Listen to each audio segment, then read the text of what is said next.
You want to see how I made this gorgeous finish? Stay tuned and enjoy the video. Okay, so the recipe we're gonna do is very simple. It's got several layers, and I like to use it because you can build upon it for other recipes. So what we're gonna do, I painted my base with Behr Paint and Primer, and it's a cream color, and I'm not necessarily wanting it a cream color. So what I'm gonna do is I'm gonna come in with a spray paint that's gonna better match the undertones that are in my finish. And this is a really good way, pro tip, on not having to buy different color paints for every single one of your finishes. If you just want to fog your edges, and the reason I'm just gonna fog the edge is because when you pour epoxy, the thinnest part of the finish or the epoxy on your surface is gonna be your edges. So what we do is we fog those edges so that as the epoxy breaks over and it's gonna be really thin, we're gonna fool the eye by painting it a different color. I'm not worried about what's on the surface because I know that my epoxy is gonna be tinted very opaque and I'm not gonna be able to see through. Now this process won't work if you're using a clear epoxy and you're gonna be tinting it while it's on the board. In other words, you're adding your colors to clear epoxy. I'm not doing that. What I'm doing is I'm tinting my epoxy before I put it on my board. Therefore, when it lays down, it's gonna be opaque. I'm not gonna really see the color except on the corners. So I'm gonna come in here with my paint and I'm very lightly gonna fog my edges. So when I do this, I don't want to do a hard edge, meaning I don't want to have a hard line. I want it to be a very soft color. So this line here is not very, very distinct. If it was a very hard line, like say like this, let me see this part, like that, that may transpose through my finish. But because it's a very soft fog, you're not gonna see that through the finish. Okay, also what I want you guys to notice is even though this is a sample board, we do the same thing for our countertops. You'll notice I did a round over on the sample board, both top and bottom. We use a 1/4 inch round over bit, and what that does is it allows the epoxy to flow. The epoxy doesn't get to that edge, which is maybe on a piece of laminate, is 90 degrees. That 90 degrees actually causes surface tension, and it's really hard for that epoxy to roll over smoothly. Also, what can happen is because it's a 90-degree edge, when it does break over, many times you'll see a line right here where that 90 degree is, and it'll show up black or whatever color that edge is. So what you want to do is to give that epoxy a way to roll over, and that's why we round over. Now we also round over the bottom edge so that the epoxy doesn't build up. It's okay. All right, so we also router the bottom edges, and the reason that we do that is because as that epoxy flows, if you have a 90-degree edge, it's gonna build up and actually form a little bump on the bottom because what happens is, again, you're getting surface tension and it's not allowing the epoxy to flow. By rounding over the bottom, that drip is going back up underneath the surface and the drip is farther back and you don't build up that little ledge. All right, so I'm gonna let my paint dry for about an hour and then we're gonna go to the next step. Okay, so I'm using Stone Coat Countertop Epoxy. I'm gonna be using 3 ounces per square foot. So I'm mixing up 14 ounces total, 7A and 7B. All right, so here we go. I like to pour in B first because B is less viscous. And that way when I pour in A, which is thicker or more viscous, it'll fall down through the part B. I'll get a little bit better, more accurate measurement. All right, so now I'm gonna mix it for 2 minutes. So when you're mixing up the epoxy, especially if you're mixing up a small amount, where the paddle is not fully submerged into the epoxy, you want to mix very slowly. If you mix too fast, you're going to be whipping in a lot of air and your epoxy may even get almost a white color. It's okay if that happens. All you have to do is torch it, but to make it not get quite so many bubbles, just slow down your paddle. Also, as the weather gets cooler, your epoxy is going to get a lot thicker, so it's going to incorporate a lot more bubbles. It's a good idea to take your epoxy and to put it in front of either a small space heater and turn it on low. You don't want to get your epoxy too hot, or even do a warm bath. Dip your bottles into a warm bath, as long as that water is not able to get into your jugs, or just put it into a warm room maybe the night before you're going to pour.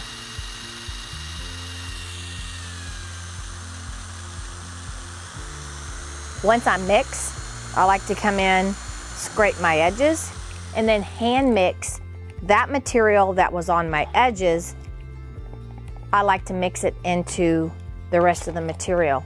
What happens is a lot of that material on the side is not mixed up correctly or thoroughly, and you'll get sticky spots if you pour this material out and then scrape your edges. So scrape your edges really well, stir it,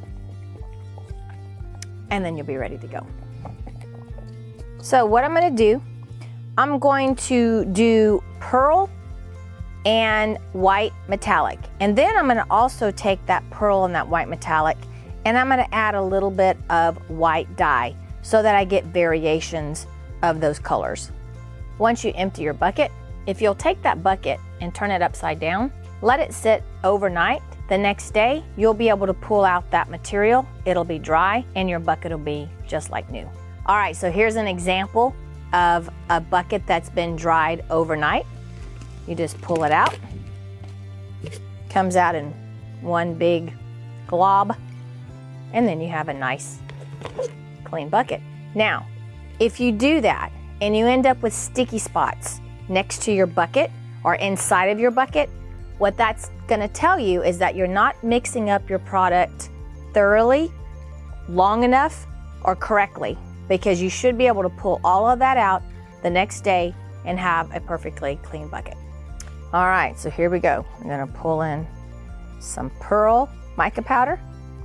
This is from Stone Coat Countertop, available on our website. And then we'll come in with some white mica powder.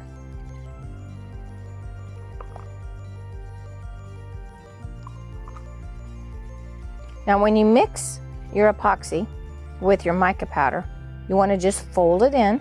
You can also do a slurry if you're doing a large amount so that it helps you to mix up your mica powders. And then you'll check the opacity, and that's exactly where I want it to be. You want to make sure that you really mix your mica powders well. If you don't, what'll happen is you'll develop little fish eyes or little starburst in your finish, and a lot of times you won't notice that until you've walked off and it's set up for about an hour. Then you'll notice these little fisheye starbursts kind of coming into your mica powders. All right, so I've got 2 cups that are just the pure mica powders, pearl and white. Now in these 2, what I'm going to do is I'm going to add a little bit of white opaque dye just to lighten that up a little bit, and you can see the difference in the 2. And then I'm also going to add a little bit of diamond dust to the one that I added the white mica powder to, just to kind of step up that bling. Now the mica powder is going to be very muted because I've added the dye, but that's okay. It'll still catch your eye. I'm going to do the same thing to the white. By adding the white, what I'm going to do is develop depth because I'm using different shades of the same colors. That's pretty. I'm adding a little bit more bling to this one.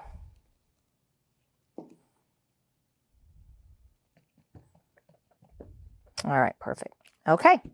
All right, so this is the fun part. This is where we just start laying that stuff down. No pattern just pour it on there. I'm gonna let that go. All right, doesn't matter what order you go in. You can see how those shades really kind of play against one another. Now, a lot of this stuff, guys, I ad lib as I'm going. So it's super important that you video yourself when you're doing this, because you may create something that you had no intentions of creating and you love it, and you're gonna wanna be able to recreate that. But unless you videoed yourself, it's really hard to go back after the fact and write everything that you did down. At least it is for me. All right, so I'm gonna torch it a little bit.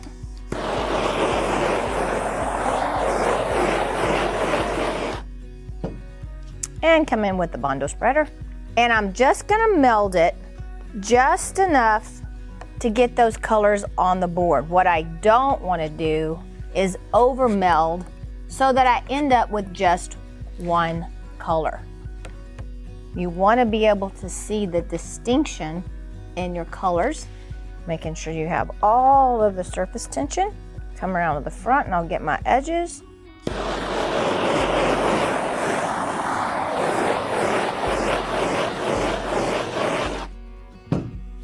I like to use my hands when I do my edges so I can really push that product under and it'll flow nice and easy.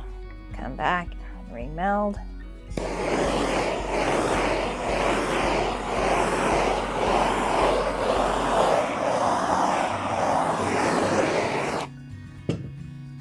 All right, so if you could see this, it's really a pretty color. Actually, you know what? This is not even. All right. So that's really kind of a finish on its own, actually. So we're gonna go to the next step. How about that? All right, so I'm gonna come in here with white gloss spray paint, and I'm just gonna start fogging, but it's not gonna be a hard, solid fog. I don't want 100% coverage. I want just random spots. Some spots will be very opaque, some spots will be very thin. Guys, if you're using spray paint at home, wear a mask if you don't have good ventilation. I can't do that because I'm on video, but when I'm working by myself, I do wear a mask. Make sure you have good ventilation. All right, so I have the spray paint down. Now I'm coming in with mica powders mixed with isopropyl alcohol, 91%, half a bag, which is 1/4 of an ounce, mixed with 8 ounces of the isopropyl alcohol. And here we go with the Italian drip. It's been fondly named. So we're just gonna drip that out. And this is gonna give us our bigger drips. And then I'm gonna come back in with a finer mist. And that's gonna give us a very small pattern. You wanna be very, very, very careful not to get too much alcohol on your surface, because this will stay beautiful for just a few minutes and then it'll all run off. Also, what you want to do is don't judge this right off the bat. You have to let a finish like this sit 10, 15, even 20 minutes. Let that alcohol work with the spray paint to get the full effect before you start making decisions whether to add more or less. All right, so another thing I like to do to kind of take it to the next level and make it look a little more natural is I saved a little bit of the white. This is the mica powder mixed with a little bit of the white opaque dye. You could do it with any of them. I'm gonna run some very, very thin lines to kind of create what I call fracture lines. Now, as this continues to move, these lines are gonna get less and less distinct. They're very thin lines. And I'm being very careful not to make X's in the middle of my piece. Now I can also come and do this with the pearl. If I have any of the pearl left, I do. I'll do the same thing. Now this, you don't have to do this. And as I said, these lines are going to almost disappear and look very faint as the piece continues to flow. All right, I really like this, but I do want to open up the spray paint just a little bit and cause a little bit more fracturing, but I don't want any more of that mica powder on the surface. I have enough color on the surface. So now I'm gonna come in with just the clear alcohol. Again, I'm gonna put it in my fingers okay? And I'm gonna come in and I'm just gonna kind of flick it over the top.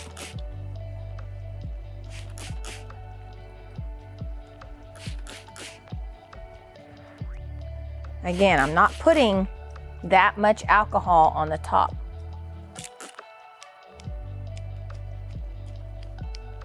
I'm really just kind of flicking what's on my gloves to cause some very small fracturing. Okay, I really like this.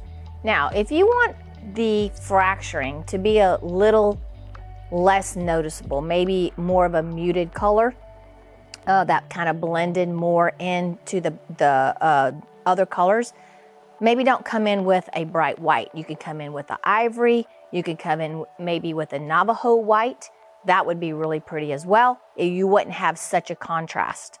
So there's a million different things that you can do. I really like this finish because it is so versatile.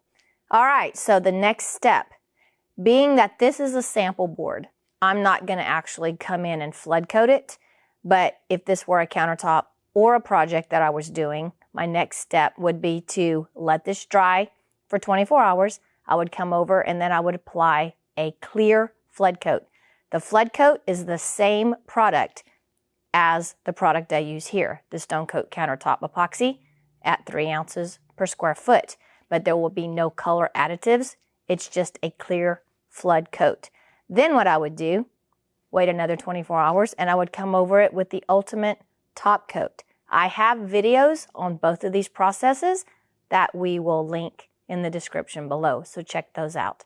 Also, guys, if you have any questions, don't hesitate to reach out. You can reach me anytime through my email at rhonda@rk3designs.com. All right, guys, what do you think? How'd I do? Give me a thumbs up if you like this video. Subscribe to our channel. We are doing so well. I'm so excited. And also join us every Tuesday night now live on YouTube. I'm so excited that we have now moved from Facebook over to YouTube. So join us 7 p.m. Central Time every Tuesday night. Also check out our website, RK3Designs.com, for all of these products. There'll be links in the descriptions to where you can purchase these on our website, and we do ship all over the United States. Also check out our new 2022 class schedule. We have that up and posted. All right, guys, until next week, you know what to do. Don't be scared, move forward, and be creative.